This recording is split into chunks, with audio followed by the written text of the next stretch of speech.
Ce soir, les conservateurs réclament un plan d'ici la fin du mois pour lever les mesures sanitaires.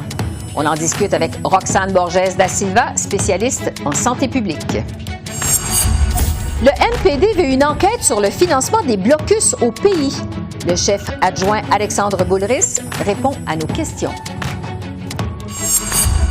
La gestion des blocus, la sortie du député Joël Lightbound, la course au leadership chez les conservateurs. L'analyse des journalistes Joël Denis-Bellavance, Althia Raj et Catherine Lévesque. Bonsoir, Mesdames, Messieurs. Le pont qui relie Windsor à Détroit a été complètement bloqué aujourd'hui par une manifestation de camionneurs opposés à la vaccination obligatoire. Les constructeurs automobiles Ford et Toyota ont été obligés de ralentir ou encore de suspendre la production dans leurs usines ontariennes. À Ottawa, pendant ce temps, le siège s'est poursuivi pour une 4e journée alors que des manifestants ont aussi perturbé la circulation dans le secteur de l'aéroport. À la Chambre des communes, cet après-midi, Candice Bergen, la chef intérimaire des conservateurs, a demandé pour la première fois la fin des blocus. Les conservateurs ont aussi mis de l'avant une motion pour que le gouvernement Trudeau dépose au plus tard le 28 février un plan pour mettre fin aux mesures sanitaires. J'espère que le premier ministre ne se cachera pas encore comme il l'a fait au cours des 2 dernières semaines et qu'il sera présent, Monsieur le Président, pour être en mesure de justement de parler et d'écouter et de faire en sorte qu'on puisse mettre fin à ces protestations. On veut la fin des protestations, on veut la fin des manifestations, mais on veut aussi que le premier ministre s'engage à présenter aux Canadiens et Canadiennes un plan.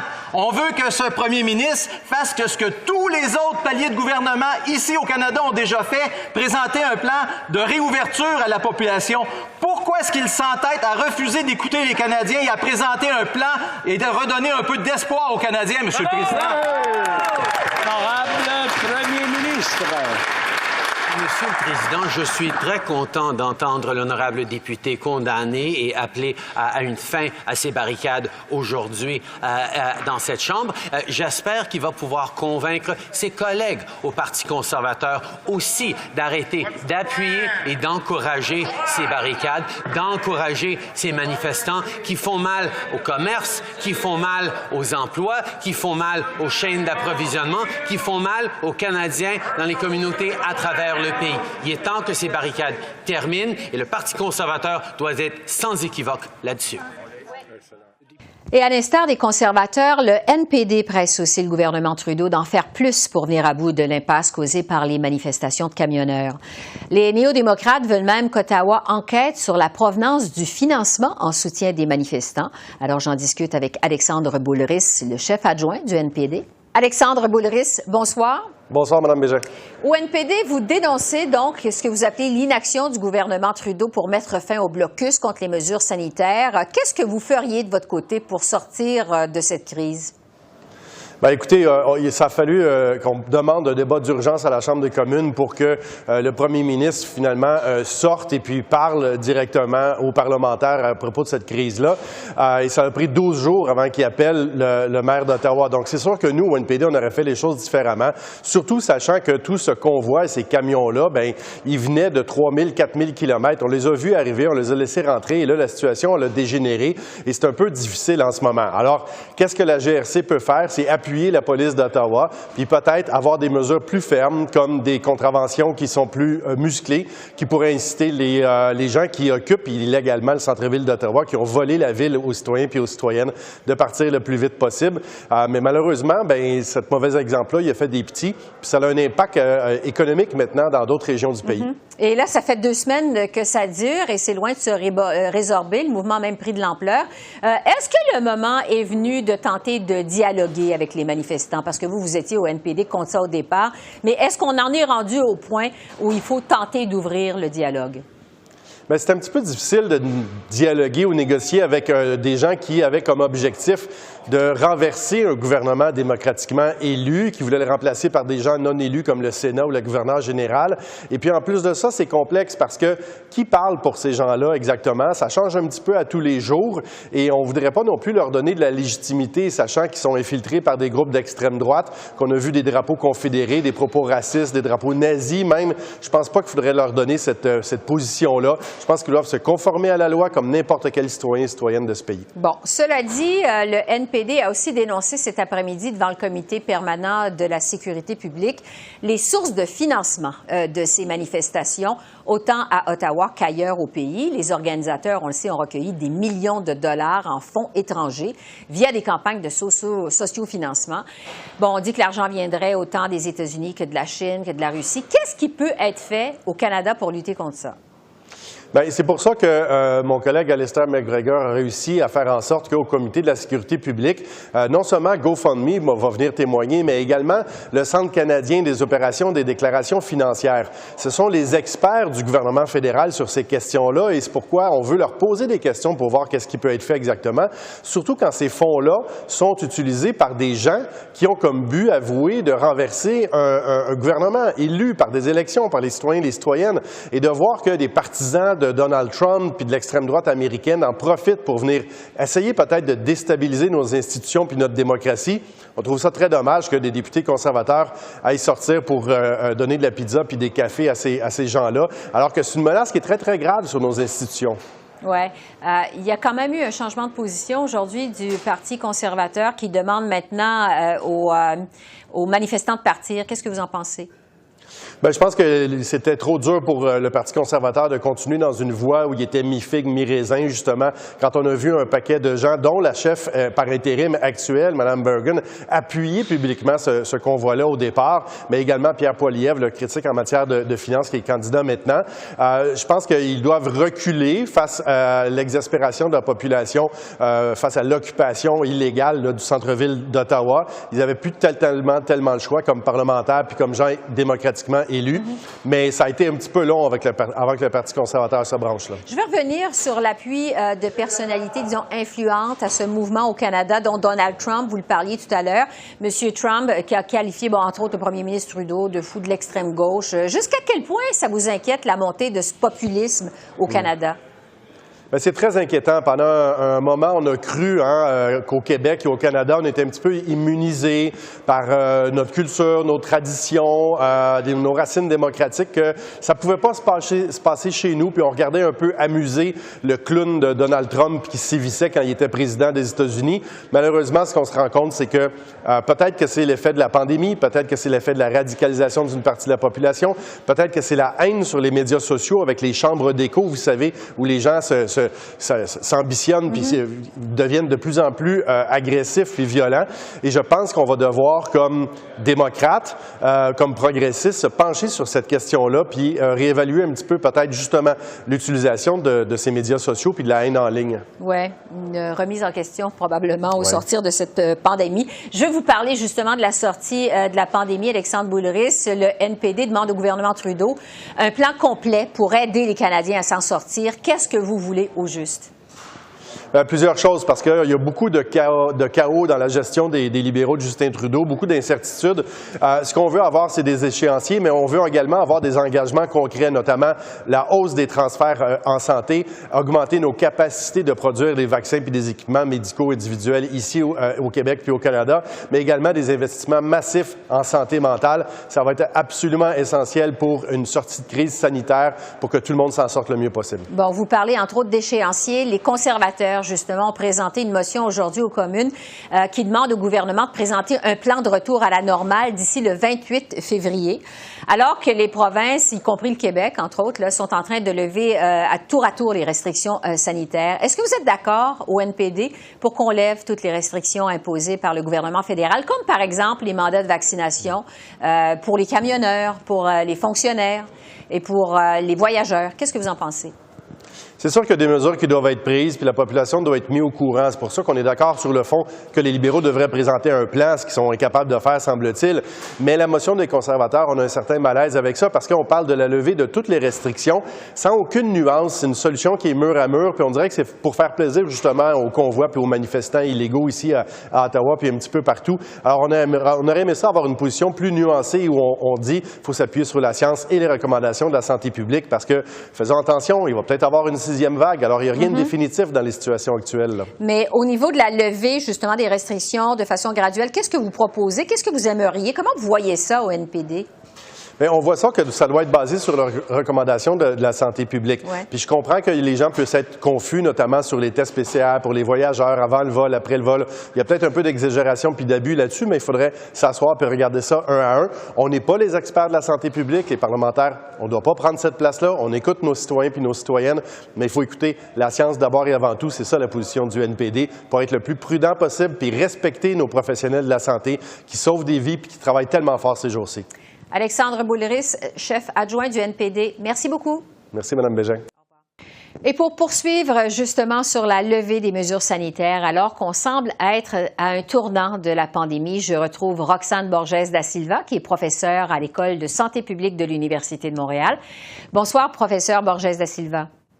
Bonsoir, Mme Bégin. Bon, sur cette demande des conservateurs, d'abord, de présenter un plan d'ici le 28 février pour lever toutes les restrictions sanitaires décrétées par Ottawa, c'est-à-dire la vaccination obligatoire des fonctionnaires, des voyageurs, des camionneurs. Est-ce que c'est trop tôt pour lever ces restrictions? D'abord, ce qu'il faut savoir, c'est que les conservateurs ont des idéologies plus libertariennes, donc axées sur les libertés individuelles, contrairement aux idéologies plus social-démocrates qui vont être axées sur le bien commun, le bien collectif. Donc, je comprends très bien cette demande des conservateurs, mais actuellement, on doit faire attention et on doit continuer de prendre des précautions avec ce variant-là. Il faut vraiment y aller de manière graduelle et mesurer à chaque étape l'impact des relâchements avant de poursuivre. Oui, parce qu'on sait que 90% environ des Canadiens sont vaccinés. Est-ce que cette vaccination obligatoire, ça produit encore ses effets? Est-ce que ça encourage encore les Canadiens à se faire vacciner? Mais en fait, avec le variant Omicron, c'est la 3e dose qu'il faut absolument aller chercher. C'est cette 3e dose qui permet d'apporter ce boost d'immunité et qui permet de protéger réellement contre le développement de symptômes graves si on contracte le variant Omicron. Donc, il faut absolument encourager la population à aller chercher cette 3e dose qui va permettre ce retour à la normalité et le relâchement des mesures. Vous parlez du Québec, justement. Là, pas question pour le moment de lever l'exigence du passeport vaccinal. Il n'y a pas de date fixée non plus. On dit que le passeport vaccinal est là pour rester. Est-ce qu'à l'inverse, au Québec, on est trop prudent? Mais en fait, il faut savoir qu'au Québec, on a un système de soins qui est sous tension, qui est très vulnérable et on a un niveau de délestage très élevé. C'est-à-dire qu'on a beaucoup de patients qui attendent pour des chirurgies ou pour du dépistage, pour le cancer, etc. Donc, dans le contexte, on ne peut pas se permettre d'avoir un surplus de patients COVID. On doit faire du rattrapage de ces patients qui sont en attente et pour lesquels la capacité productive ou de contribuer à la société est vraiment réduite. Ouais. Donc, c'est pour cette raison-là qu'il faut absolument garder le passeport vaccinal pour l'instant. Parce que, toujours au Québec, on a présenté cette semaine un plan de déconfinement par étapes, à part le passeport vaccinal et le port du masque. Ce sera la fin de toutes les mesures sanitaires le 14 mars, donc c'est dans presque un mois, ça. Est-ce que vous pensez, de façon générale, que c'est une bonne approche? Mais en fait, il semble qu'il y ait beaucoup de personnes qui ont contracté Omicron déjà. Il semble qu'on améliore, on a quand même un bon taux de vaccination qui pourrait être amélioré au niveau de la 3e dose. Mais on a aussi quelque chose qu'il faut considérer énormément dans la balance, c'est le besoin de socialisation, la lassitude pandémique et tous les aspects de santé mentale. Donc pour toutes ces raisons-là, le gouvernement a décidé d'y aller graduellement, ce qui est très bien parce qu'on va pouvoir voir l'effet de chaque relâchement au fur et à mesure du mois de relâchement, si je peux dire. Et ainsi, on va pouvoir garder un certain contrôle aussi sur les hospitalisations, très certainement. Donc, c'est définitivement un plan graduel que vous voyez d'un bon œil. Absolument, c'est ce qu'il fallait faire étant donné la lassitude pandémique de la population. Oui, et ça, vraiment, on le sent. Sur le port du masque maintenant, on le voit aux États-Unis, même dans les États les plus démocrates, comme la Californie, par exemple, on laisse tomber l'exigence du masque. Est-ce qu'on va trop vite en affaires du côté des États-Unis en laissant comme ça tomber carrément le masque? Mais en fait, le virus actuel, le variant actuel Omicron est très, très contagieux. Donc, enlever le masque, c'est laisser tomber une mesure qui est très efficace en contexte de variant très contagieux. Et donc, c'est augmenter les risques de circulation du virus. Au Québec, on peut très certainement pas se le permettre, étant donné notre système de soins qui est à bout de souffle. Oui, bon, parce que au Québec, justement, sur la vague Omicron, elle s'essouffle quand même. Elle a été particulièrement difficile quand même sur le réseau de la santé, vous le disiez tout à l'heure. On apprenait d'ailleurs hier que plus de 2 millions de Québécois ont été infectés dans la foulée d'Omicron. Est-ce qu'on se dirige, je dirais, enfin vers une immunité collective contre la COVID? Est-ce qu'on est rendu à un point tournant, finalement, dans cette pandémie? Est-ce que vous le voyez venir, ce point tournant? Mais il faut faire attention parce qu'on est peut-être rendu à une certaine immunité collective avec le variant Omicron, mais on n'est pas à l'abri d'un nouveau variant pour lequel, en fait, on pourrait être réinfecté, comme ça a été le cas en passant du Delta au Omicron. Des personnes ayant eu le Delta ont été réinfectées par le Omicron. Donc, cette immunité collective est partielle et restreinte dans le temps et dépendante, en fait, du prochain variant. Oui, le prochain variant, parce qu'on se demande finalement quand on va pouvoir traiter ce virus de la COVID comme une simple grippe. Finalement, à la lumière de ce que vous nous dites, c'est pas de sitôt. C'est pas... Mais en fait, la recherche sur la vaccination et sur les vaccins est quand même très encourageante et il faut garder espoir que les vaccins qui vont être développés vont pouvoir toucher un plus grand spectre de mutations du virus et de ses variants qui fera que peut-être on arrivera à une vaccination annuelle qui nous permettra finalement de rester dans une normalité au niveau des mesures sanitaires. Alors, sur cette note positive, professeur Roxane Borges da Silva, je vous remercie beaucoup. Merci de vos lumières. Merci, au revoir.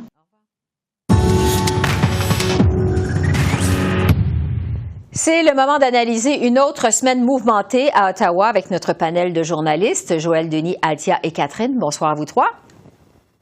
Bonsoir. Alors, les manifestations se poursuivent. Ça fait 2 semaines que ça dure. Les blocus s'intensifient. Le lien économique vital entre Windsor et Détroit est bloqué depuis maintenant 4 jours. Je vais vous demander d'abord à chacun d'entre vous, qu'est-ce que vous pensez de la réponse du premier ministre Trudeau à cette crise qui est quand même majeure? Althia, je commence avec vous. Je dirais mentante. Au début de la semaine, ça faisait 4 jours qu'on l'avait même pas vu. Il était allé se déplacer au congrès du Parti libéral, section Ontario, samedi, mais il s'était pas pointé à la période de questions lundi. Il avait envoyé ses ministres à nous faire une annonce qui avait comme pas vraiment rapport. Là, on se rend compte que les camionneurs sont en train de bloquer un pont qui est incroyablement important à l'industrie automobile en Ontario, à l'économie canadienne, qui nous fait l'air de des incompétents complets à l'international. Puis, le premier ministre, hier soir, c'était vraiment la première discussion pour envoyer la gendarmerie royale aux frontières. C'est vraiment... je dirais, épouvantable qu'un manque de leadership complet de la part, en fait, de tous les 3 paliers de gouvernement, mais surtout de M. Trudeau. Joël Denis, l'approche du gouvernement est aussi critiquée par l'opposition. On reproche à M. Trudeau de ne pas en faire assez. Qu'est-ce que vous en pensez? Mais j'ai l'impression que M. Trudeau se croit comme Ponce Pilate. Il s'en lave les mains en ce moment. Et on entend aussi les divers paliers de gouvernement se lancer la balle. C'est pas satisfaisant pour ceux qui sont affectés par cette crise. Les citoyens d'Ottawa ont été grandement affectés par cette crise. Maintenant, c'est les entreprises et constructeurs automobiles qui sont affectés par cette crise, les résidents de Windsor, et ça se répand comme une traînée de poudre. Il aurait fallu mettre le haut là à la manifestation à Ottawa il y a longtemps. Le gouvernement Trudeau aurait dû s'en mêler il y a longtemps pour éviter justement qu'il y ait une reproduction de ce genre de manifestation, parce qu'on a vu que ça a fonctionné au centre-ville d'Ottawa. Alors pourquoi ne pas faire la même chose ailleurs pour faire mal à l'ensemble du pays? Donc c'est un test manqué pour M. Trudeau. Oui, ça a inspiré effectivement d'autres personnes. Catherine, il y a même l'ancien gouverneur de la Banque du Canada, Mark Carney, qui a affirmé cette semaine qu'il est temps de mettre fin à cette insurrection. C'est les mots qu'il a employés. Est-ce que la crise actuelle va faire mal en bout de ligne à Justin Trudeau, selon vous? Ah oui, tout à fait, parce que vraiment, on ne sent pas l'urgence en ce moment. Et finalement, le Mark Carney avait tout à fait raison d'insister sur le fait qu'il faut faire quelque chose. Donc, ce qu'on nous présente là, et Althia a bien raison, en fait, là, on nous présente des ministres qui doivent faire une mise à jour finalement de la situation. Et ils nous disent, bien, on a des discussions, on parle avec nos partenaires, on est ouvert, mais vraiment, on ne voit pas quand est-ce qu'on va sortir de cette crise-là. On ne comprend pas quel est le plan de match. On ne sait pas. Et d'ailleurs, on a beaucoup parlé de Justin Trudeau. Je sais qu'il est très critiqué. Oui, ça va lui faire mal, mais on voit aussi très peu Doug Ford ces jours-ci. Il a été à peu près absent, là, je vous dirais, dans les derniers jours. Et finalement, on comprend bien qu'il se cache là. Ouais. M. Trudeau n'est pas le seul à se laver les mains. M. Ford aussi se cache alors qu'il va aller en élection là, très bientôt. Oui, au mois de juin, effectivement, c'est bientôt. Sur le changement de ton, maintenant, chez les conservateurs, la chef intérimaire Candice Bergen, on l'a entendu aujourd'hui, elle demande maintenant aux manifestants de rentrer chez eux, rentrer à la maison. Elle qui leur avait pourtant montré son soutien il y a quelques jours à peine. Althia, qu'est-ce que vous en pensez de Mme Bergen? Mais là, il commence à avoir une pression, pas juste dans le caucus, mais avec les conservateurs à travers le pays. On voit des gens comme James Moore, l'ancien ministre dans le gouvernement de M. Harper, qui sortent puis qui disent c'est épouvantable. Vous ne pouvez pas continuer à encourager les manifestants quand on voit qu'ils sont en train de nuire à l'économie. Puis aussi, il y avait quand même un double discours, là, je dirais, il y a 2 années, je pense en 2020, quand on avait les manifestations sur les voies ferroviaires, où est-ce que les Amérindiens, quelques groupes amérindiens avaient bloqué les voies, puis les conservateurs, ils étaient sortis en grande force, critiquant cette approche, demandant au gouvernement d'arrêter les négociations, puis de faire rentrer l'armée, que ça n'avait pas rapport, que la marchandise devrait rouler. Puis là, on se rend compte que ça fait 1 semaine et demie que les conservateurs sont en train de dire aux manifestants dans la rue, hey, on vous supporte, puis en chambre, les gens devraient respecter la loi. Mais là, on s'efforce de dire que non, en fait, le temps, on vous a écouté, on vous a entendu, puis le temps est venu pour rentrer chez vous. Catherine, un petit peu en retard. Oui. Catherine, je vais à vous. Votre opinion sur la position des conservateurs dans cette crise? Écoutez, ils n'avaient pas le choix là, finalement de changer de position. Et puis, en passant, je ferais remarquer là, que bon, où il y a des passages, en fait, les passages à la frontière, que ce soit au Manitoba, ça c'est la province de Candice Bergen, on le sait, que ce soit en Alberta, que ce soit à Windsor, là, en Ontario, eh bien, ça touche des élus conservateurs. Donc, on sent vraiment qu'il y a eu de la pression de ce côté-là, peut-être pour présenter un message plus unifié, parce que vraiment, jusqu'à maintenant, ce qu'on entendait, c'était 2 positions différentes. Hein. Il y a des députés qui disaient, bien, nous, on soutient les camionneurs, tout à fait, ils ont le droit de manifester. D'un autre côté, il y en a qui étaient très mal à l'aise, là, finalement, qu'on ne respecte pas la loi et l'ordre. Et puis, je vous dirais que la réaction la plus intéressante aujourd'hui, c'est celle du député Arnold Viersen, hein, quand on lui a demandé à l'entrée de la période de questions, est-ce que les manifestants devraient partir? Il a dit, bien, à la frontière, oui, absolument. Et on a dit à Ottawa, il a dit, eux, ils peuvent rester. Donc, on sent que c'est encore, on tente d'unifier la position, mais c'est encore un peu divisé. Oui, Joël Denis, sur la position des conservateurs, en fait, on se demande finalement s'ils ont changé d'idée parce que c'était en train de se retourner contre eux, là. Oui, tout à fait. D'autant plus que le Parti conservateur se présente comme le parti de l'économie, de la loi et l'ordre, et c'est un peu l'anarchie qui règne non seulement à Ottawa, mais aussi maintenant dans les divers postes frontaliers. Donc, c'est une position insoutenable pour le Parti conservateur. Il devait faire volte-face. Ça a été fait. Et je pense que ça a été lancé la semaine dernière par le député conservateur de la région de Québec, Pierre Paulus, qui a mis son point sur la table en disant que ceux qui étaient à Ottawa étaient des gens qui réclamaient l'anarchie et qu'il fallait les sortir de la rue d'Ottawa. Sur la sortie, mais très remarquée cette semaine, celle du député libéral Joel Lightbound, qui a critiqué ouvertement son propre gouvernement. Il a accusé de diviser la population canadienne sur la vaccination obligatoire. Althia, jusqu'à quel point cette sortie de M. Lightbound, ça vient faire mal à Justin Trudeau? Ça fait mal beaucoup. Pas juste parce que, je dirais... depuis le mois d'octobre, après que les gens se sont calmés, qu'il n'y avait pas eu de caucus assez rapidement après l'élection, les forces libérales les députés se sont rangés en ligne. Très rarement est-ce qu'on a entendu quoi que ce soit. Des fois, ici, des sources anonymes, ici puis là, mais vraiment pas beaucoup. Puis là, on voit un très gros malaise que M. Lightbound a exprimé, qui a mentionné qu'il avait exprimé à plusieurs reprises, qu'il n'était pas le seul au caucus, en pensant que, je pense, la critique qui a fait le plus mal, c'était que M. Trudeau a raté dans son message unifiant, qu'il était comme off-brand. C'était pas le message que les gens se voient ou se reconnaissent le premier ministre pour avoir dit pendant des années. Le message qu'on est tous là-dessus ensemble, qu'on est une communauté qui se lève ensemble, puis que en critiquant, en essayant de peut-être peindre un petit peu trop largement les gens qui sont, je veux pas dire qu'ils sont anti-vax, mais qu'ils ont une inquiétude par rapport au vaccin, qu'il y a semé de la division à travers le pays. Ça fait beaucoup plus mal que Candice Bergen, la chef intérimaire du Parti conservateur, qui accuse le premier ministre de la même chose dans une période de questions. Ouais. Joël Denis, M. Lightbound a eu l'appui public d'au moins un de ses collègues, le député libéral de la région de Laval, Yves Robillard. Est-ce que le caucus libéral est divisé ou encore uni derrière Justin Trudeau? Il y a certainement un malaise qui a été exprimé par M. Lightbound, mais savez quoi, M. Lightbound n'a pas été expulsé du caucus. Donc, ça ouvre la voie peut-être à d'autres critiques de la part d'autres députés parce qu'il n'y aura pas véritablement de sanctions. Il faut dire que M. Lightbound était un député remarquable, a fait un discours posé, réfléchi, des critiques bien formulées, bien réfléchies, et ça faisait un bout de temps qu'il éprouvait un malaise devant la tactique du gouvernement de Justin Trudeau et les politiques aussi qui ont été utilisées, qui excluent ou stigmatisent ou divisent la population, ce sont ces mots. Donc, je pense que c'est peut-être le premier d'une série de critiques qui vont être exprimées publiquement de la part de députés libéraux. On voit maintenant que c'est permis de le faire sans subir les sanctions, sans être expulsé du caucus. Catherine, qu'est-ce que vous en avez pensé? Est-ce que ça va faire boule de neige? En fait, je trouve ça intéressant parce que M. Lightbound, il n'a pas seulement critiqué son propre gouvernement, il a aussi critiqué les gouvernements, finalement, là, qui ont utilisé des tactiques de division. Hein. Je pense que le gouvernement du Québec a fait la même chose là, lorsqu'il a proposé une taxe sur les non-vaccinés, taxe qui finalement a été abandonnée. Mais moi, je suis d'accord, là, je pense que ce sont des petites fissures qu'on voit actuellement dans le caucus libéral. Il faut dire quand même là, que M. Trudeau, il en est à son 3e mandat.